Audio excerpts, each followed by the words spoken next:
Welcome to Wake Up with Joni, the podcast where spiritual awakening meets embodied living, where we bridge science and soul, inner knowing and lived experience so you can remember who you truly are. Today's guest is someone who invites us into a radically intimate exploration of consciousness itself. Blaise Kennedy's work is designed to leverage curiosity and motivation as doorways into direct realization. He challenges the way we experience reality, not as something happening outside there, but as something arising within consciousness itself. This is not philosophy for philosophy's sake. This is experiential, it's embodied, it's transformational. So today we're going to explore what it means to live as consciousness, to integrate body and awareness, and to step into higher states not as an escape from life, but as a deeper participation in it. Welcome, Blaise. What a lovely introduction. I say yes to all of that. Thank you. Well, I'm very happy that you're here, and I can't wait to, these are my kind of conversations. Love all of it. So I always like to ask my guests, is there something that happened in life that there was a right turn or a left turn that pointed you toward this work, or were you always that person? The short answer is no, I wasn't always aware that I was that person. Looking back now, I always was that person, but I wasn't aware of it. What happened is I came of age. I ripened. I had a lot of troubles in my childhood and as a young adult. And because of my developmental challenges, being a youth means that you can't do the work. I was not able to do the work. Mhm. And when I was about 24, I got in a lot of trouble. And it just happened to coincide with the time when I regained my metacognition, my ability to developmentally, children don't have their higher centers really developed. When I was 24, I began to think, who do I want to be? What do I want to do in this life in a much more mature way? And I was able to pick spirituality and development. I was also forced to do it because I had so many problems. Yeah. But it was a collision between being forced to look at this stuff and realizing that it was the most interesting thing I could do. I had a tremendous appetite for it. And so I was ready. It took me 24 years to ripen a tomato on the vine. But when I did, I was off to the races. Ready to go. Yes. Well, the prefrontal cortex doesn't develop until 25. I got sober at almost 24. So it's right at that Yeah. place where we begin to make choices. Hopefully, we begin to make choices. Did you at that point realize you could make a difference? The world or in the lives of In, others, you mean? yes, both. I knew somehow. I knew all these things that I couldn't possibly tell you why, but I knew this is what I was going to do as my line of work. A lot of what it's being a youth is you have to pick a career and Hmm. you get to pick a career. And I always was fascinated by the people who did great things and who committed to things, whether they're athletes or musicians or writers or anything. And I never found my thing. So when I when I ripened, when I was ready, I knew that this was what I was going to do. And so I answered that question in myself. I said, someday I'm going to be a teacher and I'm going to do this work. But I was very aware that I was at the very beginning of my life and journey, and there was a long developmental process ahead. And so I just put my head down and worked. And I was so happy to be working and to be productive and to have a thing that I was a path. I didn't think much about the future and what I might do professionally. And then along the way, there were just so many things that needed me or called me. I was so absorbed in what I was doing. Eventually, that ended up with me becoming a teacher. And then we can talk about it, learning how to teach. Just because you say you want to be a teacher doesn't mean you know how to teach. Hmm. So yeah, lots and lots of learning and development. Really tried to learn as much as I possibly can. And yeah, Welcome to Earth School. now I'm here. Yeah, lots of Earth School. So you said line of work. Do we have a name for your line of work? And what has it evolved over the last, I don't know how old you are now, 20 years? I would say that I'm a spiritual teacher. It depends who I'm talking to. The other day, I told somebody I teach about consciousness, and they said, "Are you a professor?" I thought, how do you, Interesting. for you and your audience, I'll put it in the words that I would use now. I had, along my journey, I realized that I needed / was interested in three primary things. One was awakening in the pure sense, non-duality, the path to liberation, the realization of the nature of the reality, as taught by non-dual teachers and Buddhist teachers and the traditional spiritual path.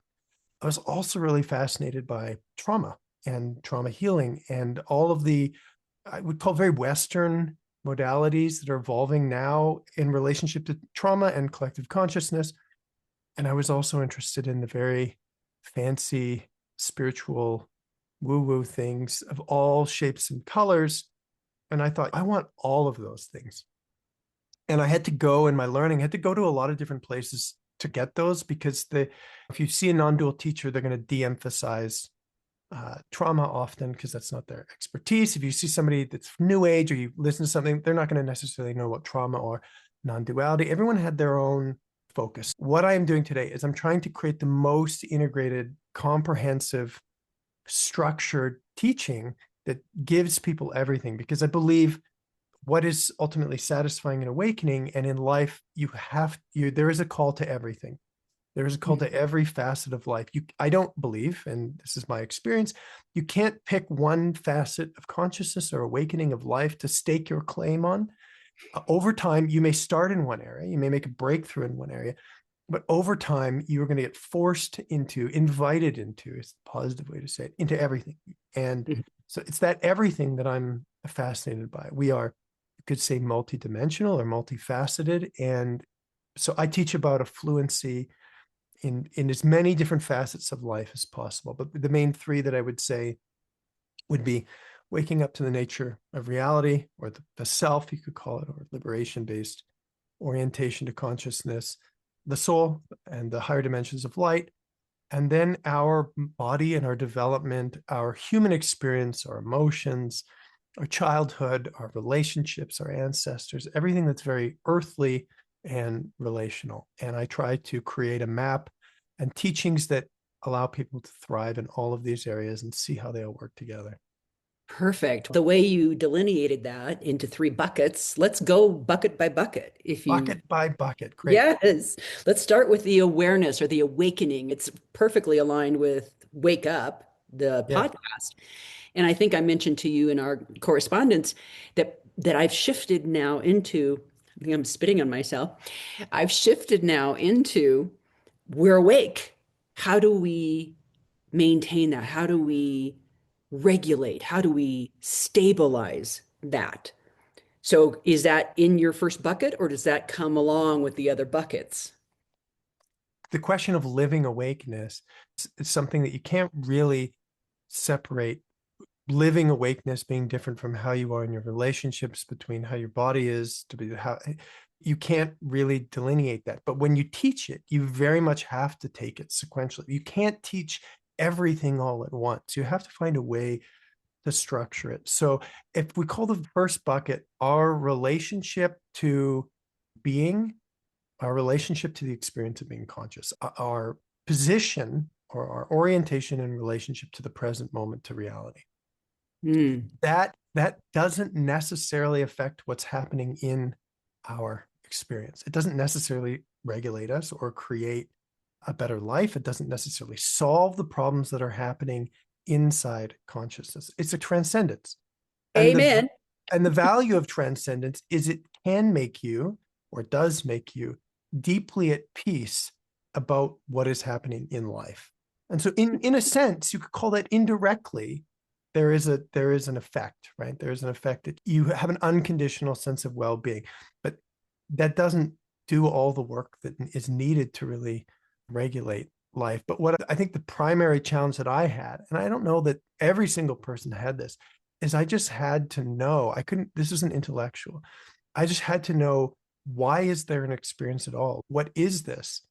And I wouldn't call it an insecurity, but there was a general instability in me trying to figure out, oh, there's this thing called enlightenment, and I don't really get it. I don't know what it is. And I just needed to know. And so putting that to rest and learning how to rest in the source identity is extremely powerful. But again, it doesn't necessarily solve what's happening in life. One of my teachers, Shanti, he has tons of funny one-liners. He's a funny man. He would say, enlightenment doesn't care about your problems. And it was his way of saying realizing one facet is not going to solve everything else in your life. And it's very important to know that so that Mhm. you don't get confused about what it is that you're getting or not getting, what it is that awakening is and not. And also not living in the story or living in the drama. It feels is tied into what he. Well, that's a big part of his teaching and a lot of non-dual teachings is to have people, because the fantasy, I think, of awakening or the illusion is that if I realize the truth, that's going to change my experience. Yeah, And so everything non-dual will be fine. teachers, non-dual teachers are trying to dislocate your realization from what's actually happening in consciousness. That's the big challenge of awakening, is because we are so concerned with what's happening in our experience or how our experience feels that we never look at it purely. We're always trying to have a better experience or some different experience or get somewhere within our experience. And fundamentally, liberation is about stopping that orientation to development within consciousness and waking up from it, seeing it from its most pure and clear place. And so that can be a very beautiful teaching, but I'm trying to balance the fact that I think we also do need to be paying attention to what's happening in our experience. I don't think we get to really choose between those two.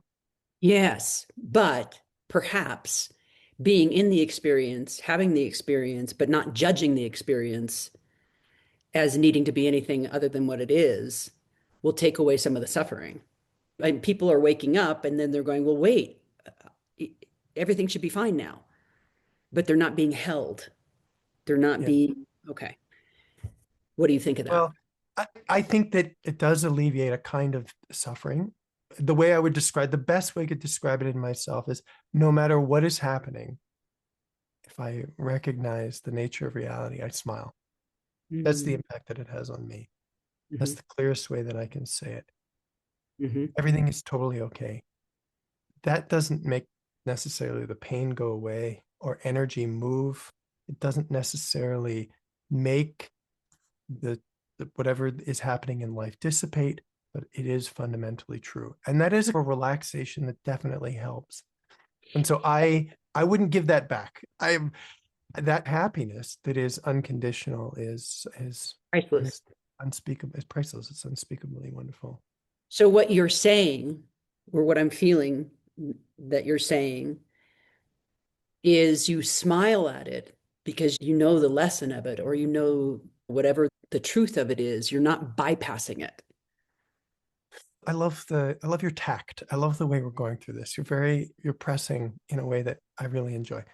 So there are two things that are true at the same time. This is my experience. One is that life consciousness is a dream. It's a creation. It's a manifestation. It is itself impermanent. It's not just that my thoughts and my feelings and my sensations are impermanent, but experience itself, consciousness itself, the universe itself is impermanent. And awakening for me means that I recognize myself as the witness of an impermanent universe. I'm Mhm. witnessing a process. I'm witnessing a creation. I'm witnessing a dream. The And dream, that's it. That's what I was looking for. and the self is beyond that. The self is not born. It does not die. It has no qualities. It does not be. It does not become. And in this, there is eternal peace and security. At the same time, life is real. Life really, really is happening.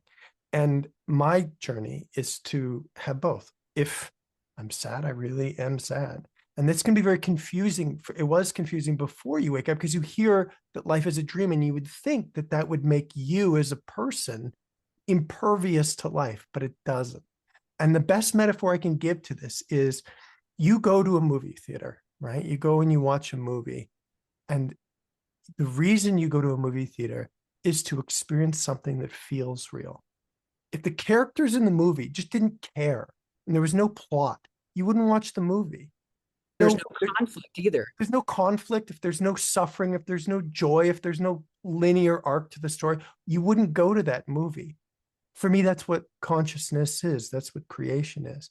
And awakening is about realizing that you're essentially watching a movie. You're watching an epic cosmic narrative. Now, again, if you or inside just being cool, if it was a beer commercial, if it had no challenge, it wouldn't be worth the dreaming. So Mhm. there's this dual reality. Again, when you go to a movie, you cry, you laugh, you're scared, but you also know simultaneously that everything's okay. It's not real. That's the best analogy that I can describe. And so for me, awakening means that I am beyond the dream. I'm free from the dream, but also I totally understand it's here to participate in. It's here to be absorbed in. It's here to live. And so you actually live more fully, knowing that it's okay, rather than living less fully. And I think for a lot, this is, again, the Adia's primary teaching is, if you think that awakening is going to get you out of life, there's an illusion there. Awakening is going to get you into life. It's going to force you to participate more, not less. There are these forces, primarily the force of, I would say, incarnation, or the journey of the soul, is actually going to push you. It's moving into life. It's not moving out of life. So you can't just sit in the recognition that there is no reality to this universe. It's going to force you into life and force you to participate more. And so you have to have an orientation to both the fact that you want to be free from life and the fact that life is going to force you to participate. What occurs to me as you're saying that is the people who resist fully living in life, that's going to cause them pain. That's a whole different pain. And it's going to actually obscure our ability to realize the nature of reality, Mm, because we don't realize the nature of reality because we're trying to get out of life. And yes. Yes, yes, yes, yes. Okay, so you said that the self is not this, the self is not that, the self is not this. So what is the self? you could not describe it because it does not exist. Everything in consciousness exists, right? Your thoughts exist, your feelings exist, your house exists, energy exists, light exists, awareness exists. All of this is a creation, meaning all of it has been born and will die. You are not that. So, the best way I can describe that is when you dream at night. If you dream, some people don't dream, and this isn't land for them. When you dream at night, you will not find yourself in the dream. Mhm. You only experience what you have created. Where is the dreamer? When you're dreaming, where is the dreamer? Where would you say you are? It's the observer, Yes. Which does not show up as a character. It right? doesn't show up as a presence. It doesn't show up as anything. It is not within the dream. So for me, if you look for yourself within consciousness, you will not find yourself. You will only find more stuff. You will only find more experience. So what happens is, or what happened to me and what happens to other people who describe this, is in a moment you just stop looking at the dream and you just find yourself being beyond that. Mhm. And there's no form, there's no identity, there's no quality. You couldn't describe it in any way because it does not exist, because it is not a thing. It has not been formed. And it's just infinite, unmanifest peace. Okay. So you used a term earlier, source identity. Mhm. How do you define that? That would be an analogy, another way of describing it, Same right? thing. Okay. So another way you could say it is, we can do this a little bit more experientially, everybody who's listening in you. So I'm having an experience, right? And it's, again, I'm not denying, we spend a lot of time talking about how important their experience it is and to explore it. I spend all day helping people to experience or explore what's in our experience. But where does your experience come from? What is generating it? And if you become obsessed with this question, if you can't not know, what will happen eventually is you will relax your attention from consciousness and realize that consciousness, your experience, is actually happening in a place. It's happening inside you, just when you're dreaming, right? When you're dreaming, your dream's happening inside you. And if you become obsessed with what is the source of my experience, or what am I? What is this unspeakable witness? You eventually, either in a moment or after many, many years, but always dramatically or in a flash, you just find yourself knowing. You find yourself retracting or relaxing back into yourself and waking up from the experience of dreaming. Yeah. Fascinating. So, what would you define as the unknowable? I would describe that as unknowable. Again, when I heard people talk, I want to make it really clear. When I heard people talk about this, is this poetry? It didn't make a lot of sense to me. So if you're listening to me and I say this self that does not exist and that doesn't make sense to you, you're in good company. That was the same for me. It can't be known because it doesn't have a form, right? Mhm. Again, use the metaphor of a dream. When you It's are a good, dreaming at night, you will never know the dreamer. yeah. You cannot know the dreamer because you're asleep. Mhm. The only thing you will know is the dream. So when you are dreaming at night, the dreamer, the person who is dreaming, is unknowable. Mhm. All you have is in your experience. So I would describe the transcendent reality as absolutely unknowable. You don't need to know it. You just are it. Piggybacking on that, we are the dreamer, Yeah. dreaming our reality, dreaming our existence. How is that tied into, or do you think it's tied into our ability to manifest, to the law of attraction that's been so popular in the last 20 years and all the things? Well, you're asking about the thing that absolutely consumes me right now. Hmm. So as a blueprint over what I've been doing for the last 15 years, I realized that I didn't live in my body, that I basically had a lot of unfelt experience, and I needed to spend a lot of time feeling my body. So I said, great, I'm going to do that. I learned a lot about trauma. I got a lot of support. I spent a lot of time paying attention to my body. Extremely important. Loved it. I guide people to do this all the time. I think it's essential. I think you have to do that. At the same time, I was consumed by this question of what is the nature of reality. Spent a lot of time on that. And then I just said to myself, manifestation is something that doesn't, maybe I'm not ready or it's not clicking. I don't really like the way people teach it. So I left it for a long time. And I had hints about how it works, but recently it's just the thing it just fascinates me. I'm very proficient in these other two buckets, as we call them. And so I have a lot of free energy just to explore this thing. So your question is, how does manifestation work? Well, I'm going to try my best to give you a technical description of how I think it works. At first, it's very important to notice that what we call reality is the entirety of it, from the computer mouse that I'm holding to your thoughts and feelings to the experience of being aware, is part of one big spectrum. So there really is no difference materially between the physical world and the most subtle of experiences. It's one big spectrum. You could describe it as having many dimensions and intricate parts and processes that we can talk about. So when you wake up, the first thing is to begin to recognize that life is malleable. It takes form. Yes, this is a pen and remains a pen, but you start to have this understanding that fundamentally it's not a pen. Fundamentally, it's this condensation of consciousness through these dimensions, and you realize, well, then shouldn't I have some ability to reform it with my dreaming ability? And again, other people may describe different experiences with what this looks for them, but what I would orient to is, for me, manifestation is all about understanding, having access to the higher dimensions of light. There are, it depends on how you count them. There are maybe as many as 9 or 10 dimensions that you could organize around. And in the higher dimensions, you start to have the experience that everything that will be, is, or was, is, or will be, all possibility already exists. So manifestation is not about necessarily creating things.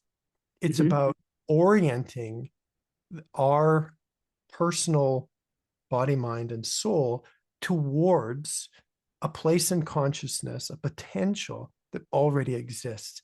It's a process of navigating the vehicle that you could call our light body or soul towards what we want.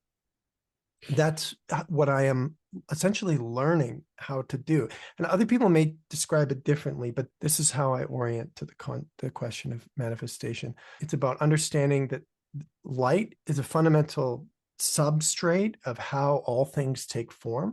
Light is essentially a field of potential, and that you can go anywhere within that field of potential to create or to align with, you could say, whatever form or reality it is that you are excited about. You might find fascinating something called transurfing. Have you heard of it? No.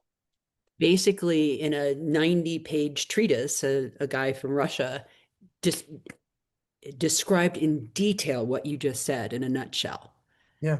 You would find it fascinating. I'm hoping to have somebody on, but that's exactly what it is. It's not creating something, it's aligning yourself with the timeline where that exists already.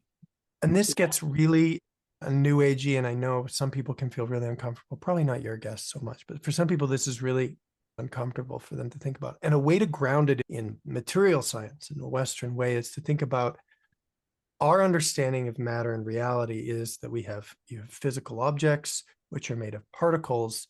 These particles, if you try to map them, you can't actually find them. There are these waves and potentials, and there's this quantum reality.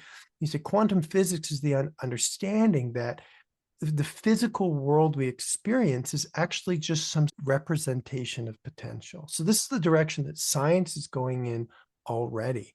But Mm-hmm. the way that you access is the more that you can access the higher dimensions, and the more that your body feels those higher dimensions, and the more, in my personal case, the more you repair your light body, the more Mm. you can actually use it, the more you could also say deprogram or process karma, the more you can actually use your soul actively, proactively to navigate towards things that you want. This is such a great conversation, which moves us into second bucket more deeply, the trauma bucket, Yeah. the body bucket. You just referenced that. I'm assuming that you've done somatic work. As much as I possibly could. So I met a teacher. This is my introduction to it. Again, I don't know anything. My wife at the time, or the woman that became my wife, bought me a ticket to meet this man that she'd met named Thomas Hubel. And he said, life is transparent. I can see everything about you. Your entire history is here. Mm. And he would just look at people and he would laser beam them and he would tell them, he would relate to their lives. And I went to this thing, I was shocked. I just did not know this was possible. And I put up my hand to ask him a question. And I tell this story all the time. And he looked at me and I felt transparent and I felt Mm. so uncomfortable. This person was looking through me. And I remember Mhm. thinking, I did not know this was possible. And I just had this feeling. So, what I'm hearing is that trauma is essentially Density? a making solid of my body and my consciousness. It's frozen energy, which makes the world feel physical primarily. Mm. That's why we are in this dimension. That's why the world feels essentially, because there's this tremendous density of energy, which lowers the vibration and it makes life feel physical. That's what it Mhm. means to feel separate. So when I Mm. feel separate from people, it's not the primary reality. Yes, there is a way in which this mouse and myself are separate, but what trauma means is over and over again, my body freezes or stores energy. And this is also traditionally called karma. And the more I store, the more I feel a physical object, the more I feel separated from the higher dimensions, the less I see consciousness clearly, and the more physical and dense the world feels. And so he pointed to some of the things that were not alive in me. Mm. And so two things happened. One is I was just super fascinated and wanted to be able to do what he did and wanted to live in that reality. And I was just inherently motivated to discover as much as I possibly could about what was in my body. Mhm. And the second is that I had a lot of problems. I just had a lot of stored energy that would just keep showing up. I got triggered all the time. I had trouble navigating my relationships. I had a lot of negative feelings. My body just erupted. My whole Mhm. body consciousness erupted. Hmm. And it sort of started for me in the top of my head and worked its way down. I just had intense physical symptoms, intense emotional symptoms, intense energetic symptoms in my head and my throat and in my chest and in my gut. And the more that I just allowed this giant cleansing process to happen, the more consciousness I saw and felt. And I had a breakthrough after breakthrough after breakthrough. So I was just really on board with this process. And there are two, maybe there's more than two, but I simplify it. There's two ways in which people deal with that clearing out process. And one is the sit there and let it all happen method. That's what meditation is you sit in a cave or you go to a monastery and you just don't move and you just let this thing happening. And you don't get in there. You don't do anything about it. Most Mm. teachers that I know teach that method. You don't want to get in there. You don't want to identify with it. You don't want to work with it. You just want to sit there. Now, in the East, it's not that simple. It's much more sophisticated, but that's a whole other story. Here, we have this, I think, a much more dualistic way. I realized that what this man, his name is Thomas Hubel, and what somatic therapy was teaching is a very precise, presence-based way of relating to the body and seeing and actively supporting this material to move by feeling and relating to people. Because this is what I do. Again, I do all of these things, but I spend a lot of time telling people that all of this energy that's supposed to move and isn't moving and that creates this density, it is by nature relational. Hmm. It's Hmm. designed to be expressed and it's designed to be received. So in a child, for example, when a child is scared, that fear is not just for a child to be with, to have the experience of being afraid. It's part of a system. It's part of a parent-child system of communication. Child has this emotional experience. Ideally, they express it to a parent who can see and feel it with them, regulate it, and it actually lives now in an interpersonal, interrelational space. This energy is not held separately because it's in us, because we're relating to it. It's and what it means is there's essentially a human internet, an emotional and energetic internet of communication of how we feel and what we're experiencing that's active. And because our world is so traumatized, there's very limited ability for other people to see us, which means that when through our whole developmental process, there's so many things that can't be expressed and can't be received and can't be regulated. So as children, we are inherently on our own with all of this content. And so we have these strategies that we develop to hold them. And this, our whole world is a reflection of this. So the pitch of Thomas Hubel and of somatic therapy in general is to find people who are waking up for the ability to actually feel together, which to Hmm. me is a super radical development. It's a sign that the density in our world is actually softening. The idea that this even exists and that we can do it is a sign of evolution and a radical transparency that's emerging in our world. And so all that's to say, I did a lot of meditating on my own, but I also got a lot of help because I found it super valuable. It worked really efficiently and quickly. It was fascinating and beautiful and made me feel alive. I loved it. It made me feel more present. It supercharged meditation for me. It brought me to life really fast and it really pulled my intelligence out of me. Relating to people, just I'm relating to you, pulls energy out of me as it does other people, because that's what our body is actually designed to do. We use it for its intended purposes. So I did as much as I possibly could and eventually got trained as a somatic therapist and learned the clinical approach. And again, this is a big part of what I do is I teach people how to work with their body relationally so that they can enter this dimension, what we could call the global body or this relational internet, which you could also call the fifth dimension, how to access this relationally with people and very efficiently move energy, which creates healing. Healing is a byproduct of that. That's amazing. That's really beautiful. I love what you said about, I've never heard it put this way before, but trauma makes solid, making the emotions solid within our bodies. So, what would you say to people who, because I think this is courageous work.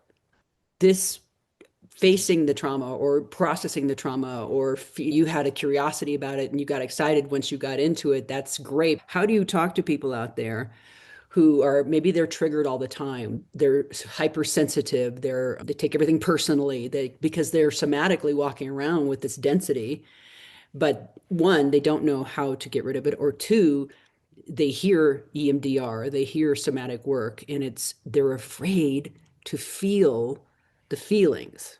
First, I would say you were part of a huge global shift in consciousness and cultural shift. And if you're at the edge of that and you don't have an easy solution yet and you're not all in, I would say you're exactly where we are. That's where we are. We are in a place where we're starting to recognize this, but we're not all in on the solution. Mhm. I would place you really at the edge of where we are as a civilization. And I think what takes people over the edge is being part of fields of consciousness, meaning relational inner fields of interrelated human beings that have more potential than the world that you grow up in, the world that you live in normally.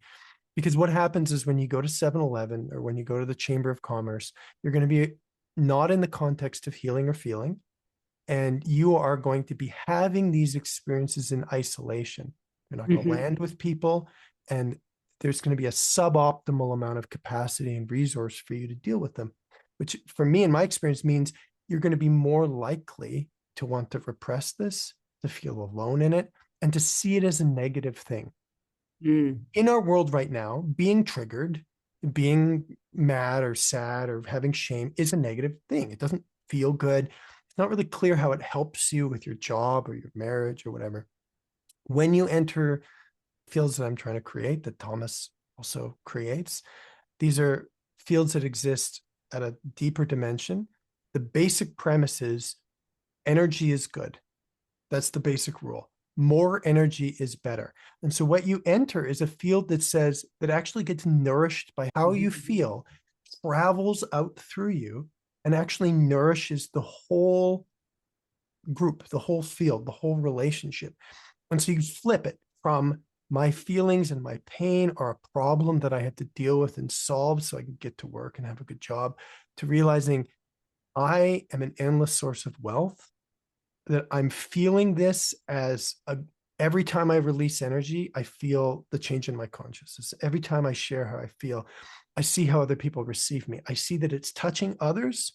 I see that it's actually benefiting others. I see this dimension of reality where there's an ecosystem that feeds off of energy. The more energy there is, the better our reality is.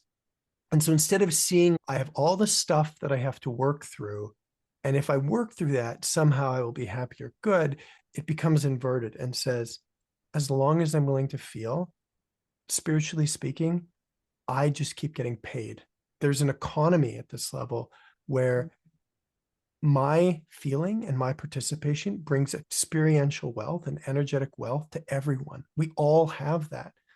And so in these communities that are intelligent, that know how to receive you, that know how to feel with you, that can guide you. I mean, this is my job really, is to help people navigate this dimension of reality and to navigate their bodies. It becomes interesting, it becomes meaningful, it becomes highly profitable energetically or in terms of our state of consciousness. And we get access to the fact that the governing principle of the fifth dimension, essentially, or of this global reality or of humanity, is love. That's the glue, that's the ethic and the glue that holds all of this together. And so we get access to this tremendous love for ourselves, for other people. There's this care that pervades our reality. So having access to that, feeling a part of that, feeling inspired by that, having motivation, having a place, all of these things can become primary motivations and parts of your identity. So my answer is the best thing that you can do is around people who can help you access that. That can be a Mhm. somatic therapist in my worldview, at the whole world to be that. So I'm trying to create community that's that. The best thing that you can do is be around people who are further in their development than you and they really deeply know and embody this and can meet you there and can help you turn these challenges into radical transformation and deeply meaningful and connecting experiences. Yeah, beautiful. There's a open loop of regulation in a Yes. higher consciousness tribe, so to speak. And mutual benefit, right? Yeah. This is my direct experience. I sit with people who are in some pain all day, and it only benefits me. I Mhm. have never once sat with someone and after it felt that was hard and I had to give up something to be with them. Yeah. Being with people at this level and being with them in whatever their truth is it's beautiful, it's enriching, even if it's painful, it brings life. This is a place where we all benefit. It's in the spectrum of consciousness. We're moving from being separate to having shared well-being, a mutual well-being. And so we access a reality or a dimension of ourselves where we only have to gain here. There's no loss. There's no sacrifice. There's no you get something. We're moving to higher and higher levels of abundance. And this dimension is much more abundant than what we normally live in. It's Mhm. generous and loving and forgiving and absorbing. And so my again, to restate my pitch, place all your problems there. That's the place where all your pain and the feelings that you have and your triggers should live, because that's where they are designed to be and that's where they flourish. Okay. And how do you help people get over their resistance to vulnerability?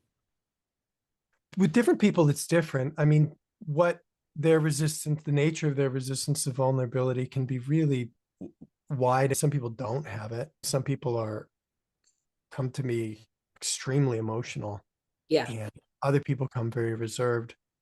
And the first thing is that you have to build any relationship around two fundamental principles and skills. One is that we just are both going to stay here no matter what happens. And whatever way you present, whatever your experience, I will stay here with you. That's the foundation of this dimension of reality and somatic work and the experience of connection is safety. Those are the basic two principles of safety. I will Mhm. stay here. I won't leave no matter what you do. I won't become reactive and I will stay connected to you. So first off is we take the pressure off people to actually manage their experience. So when people have a resistance to anything, to feeling anything, often almost universally, it comes on the heels of a lifetime of having feelings and experiences that inform our resistance to share, our resistance to being vulnerable. So just a really simple example is someone says, I don't like anger. You look developmentally, especially when they're developing their will, you'll see like, well, how is your anger received by your family? What place did anger, how fluent was your family in anger? How safe was it for you to express your will? And you'll realize quite quickly that it wasn't safe. And so that our desire, our need to not, our need to suppress anger is intelligent. So instead of seeing it as a problem, we learn to actually see the developmental and feel the developmental conditions which people grew up through, because we can see and feel that, because we can go anywhere, past, present, or future. And when we learn to meet you there, suddenly you're not being vulnerable is not a problem. It's something that makes total sense. It's understandable, and that we actually relate to. We can see how that formed. And when we can see how it formed, we're actually creating new conditions that can help a new possibility. So again, use this one, anger was not available because whatever, my parents were super angry, or they got angry at me, or they would turn away from me when I got angry. You'll see every form of this when you work with people. So I create a space where I'm not going to leave when you get angry.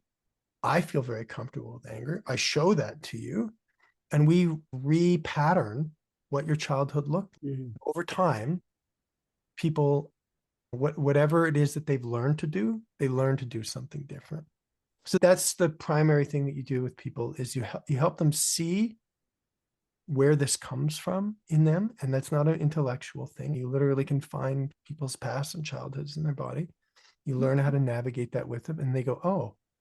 So, and then the second thing is that people watch other people be vulnerable all the time. Yeah. So in a community, sit in a group and one person will go off, and then another person will go off, and then another person will go off. And you watch this chain reaction when people start being vulnerable in a group, and there's the capacity to hold that and it works. It's very hard to, to not do that yourself. I realized what was happening in our retreats as that chain reaction. It's almost they're excited now to participate because they can see the gifts and the golden nuggets that are being received as the person is emoting. That person is, Absolutely. yeah. So it's fascinating. I like that Absolutely. kind of chain reaction as opposed to, Absolutely. You create a culture mm, where this sort of thing is rewarded yep. because inherently, because you feel the release of energy, you feel the change, you feel the beauty of it, and everyone is exposed to that. And you just notice that's so different from the culture that we live in. That's so different. Just as an example, that's so different what it was like for me to go to high school.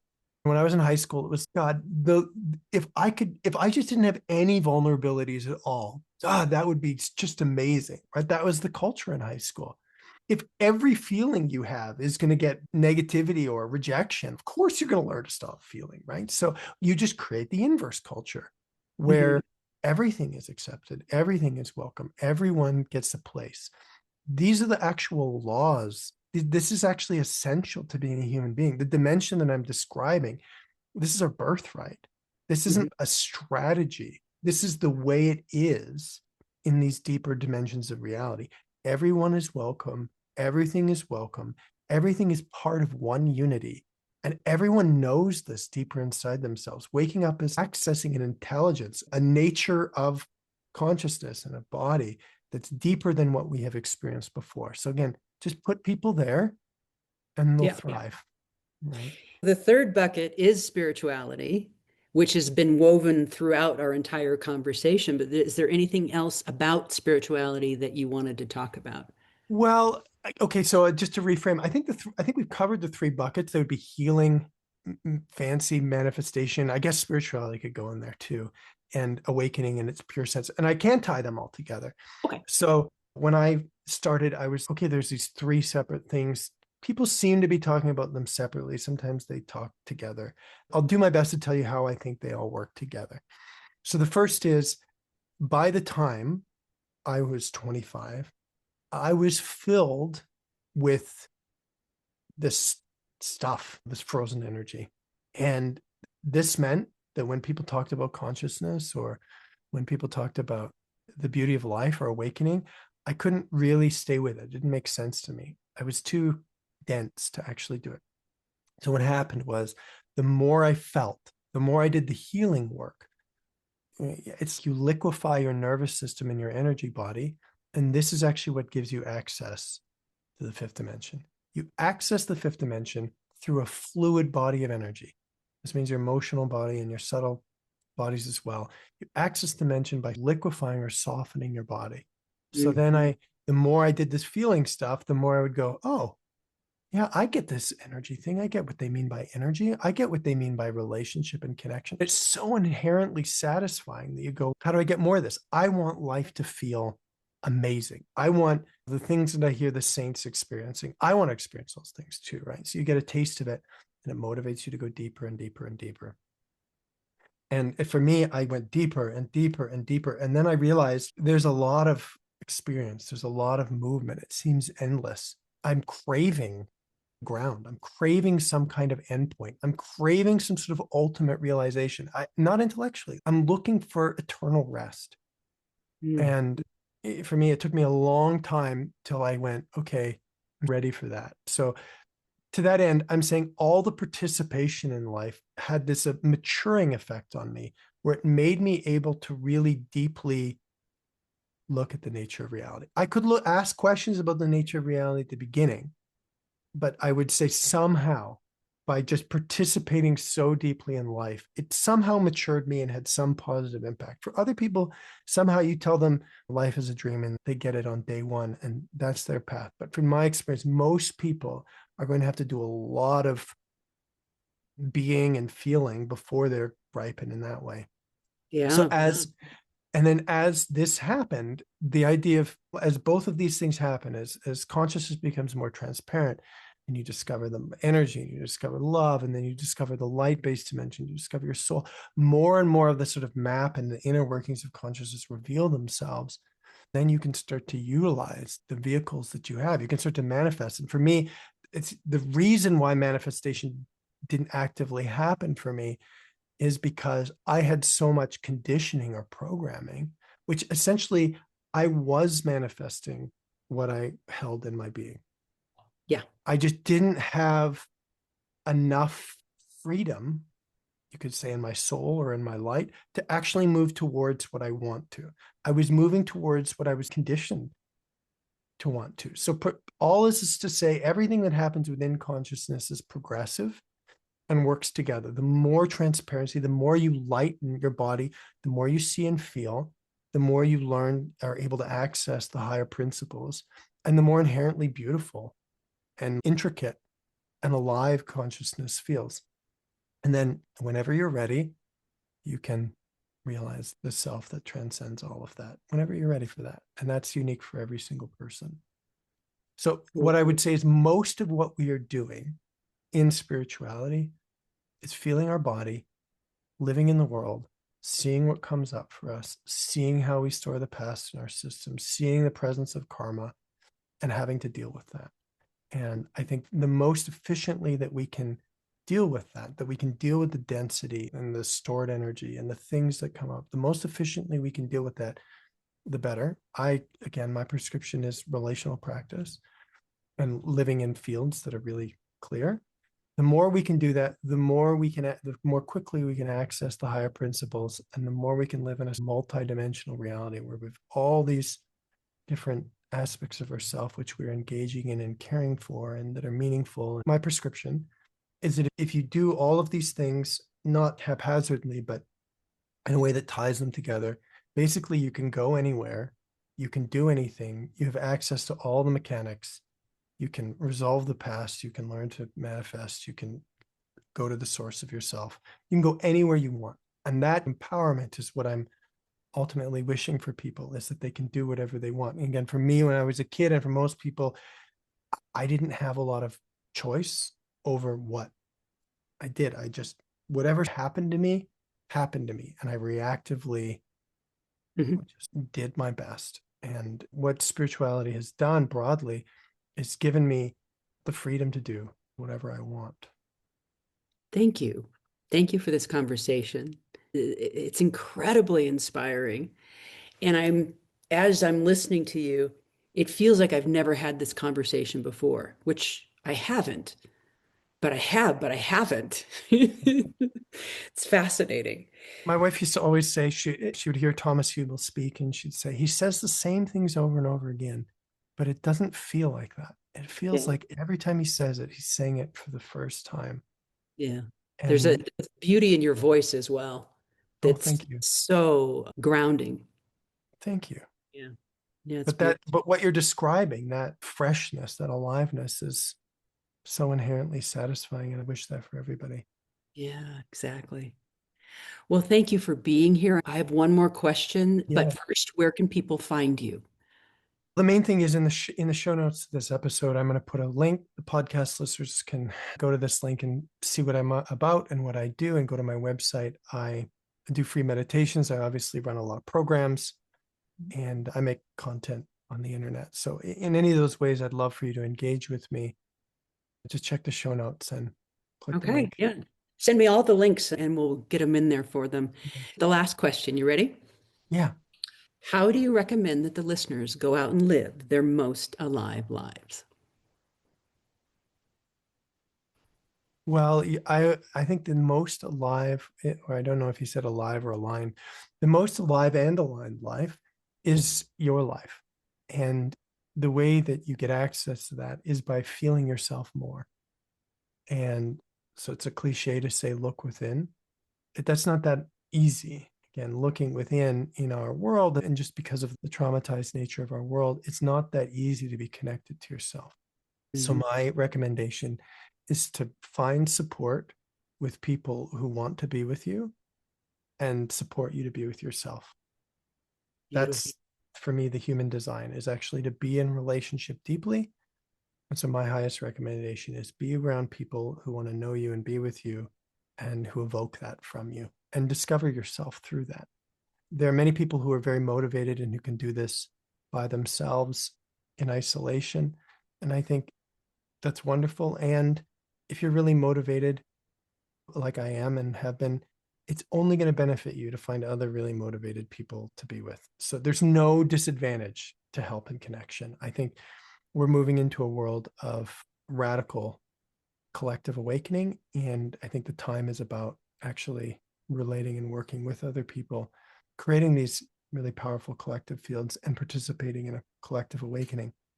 So all that is to say, your best life comes from feeling yourself.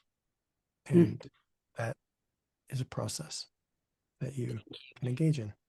Thank you for being here and inviting us into a deeper remembering. And to everyone listening, this conversation isn't meant to stay in your mind, it's meant to be lived. If this episode stirred something in you, I invite you to sit with it. Notice where your body meets awareness. Notice where your inner world longs for greater coherence. And if you feel called to go deeper in your own journey, you can connect with me for coaching or explore my book, Stop, Look, Choose Your Journey to Peace and Freedom. It's a practical pathway for navigating the in-between times. Now, beautiful humans, it's your turn to go out and live your most alive lives. That was an amazing conversation. Thank you. I think you're a great host. I've done a number of these, and you've leaned in the whole time. You really absorb my words. You really keep up with it. You ask great questions. It's really fun to talk to you.